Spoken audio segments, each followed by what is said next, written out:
आणि आत्ताच माझ्या चाचाने सांगितलं की माझ्या वडिलांचा जन्म हा इथेच आनंद हॉस्पिटलमध्ये झाला आणि त्यांच्या म्हणजे माझ्या पणजीने त्यांचं नाव इथल्या संतोषी मातेवरून संतोष ठेवलं होतं. आणि मी याच ठिकाणाहून तुम्हाला सर्वांना एक विनंती करते की माझ्या वडिलांना हा न्याय मिळालाच पाहिजे. आणि तसंच तुम्हाला तर माहिती आहे त्यांची हत्या कोणत्या प्रकारे झाली आणि त्यांचा यात काही गुन्हा नसताना ते एक समाजसेवक असताना त्यांनी समाजासाठी इतके कार्य केले आणि शेवटपर्यंत ते समाजासाठी झुंजत होते.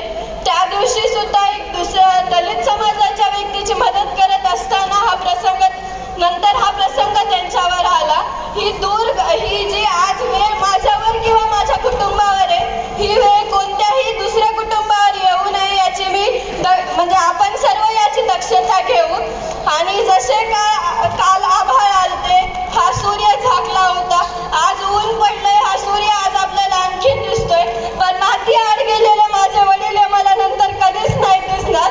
आणि त्यांचे हे बलिदान आपण व्यर्थ न जाता तुम्ही सर्व म्हणजे आपण सर्व एक आहोत, तुम्ही पण सर्वांनी एक या, माझ्या सोबत राहा, माझ्या कुटुंबासोबत आणि माझ्या वडिलांना न्याय मिळवून द्या. आणि हा लढा आपण सर्वांनी एकत्र घेऊन पुढे जाऊ. आणि जो हा अन्याय होतोय आज, हा अन्याय पुन्हा न होऊ नये म्हणून आपण या लढ्यात एकजुटीने एकामेकाच्या खांद्याला खांदा देऊन समोर जाऊ आणि माझ्या वडिलांना तसेच आपल्या सर्वांना न्याय मिळवून घेऊ. मी एवढीच विनंती करते की आज जसे तुम्ही मोठ्या संख्येने माझ्यासोबत व माझ्या कुटुंबासोबत आहात, तसेच तुम्ही सदैव आमच्या सोबत राहा. धन्यवाद.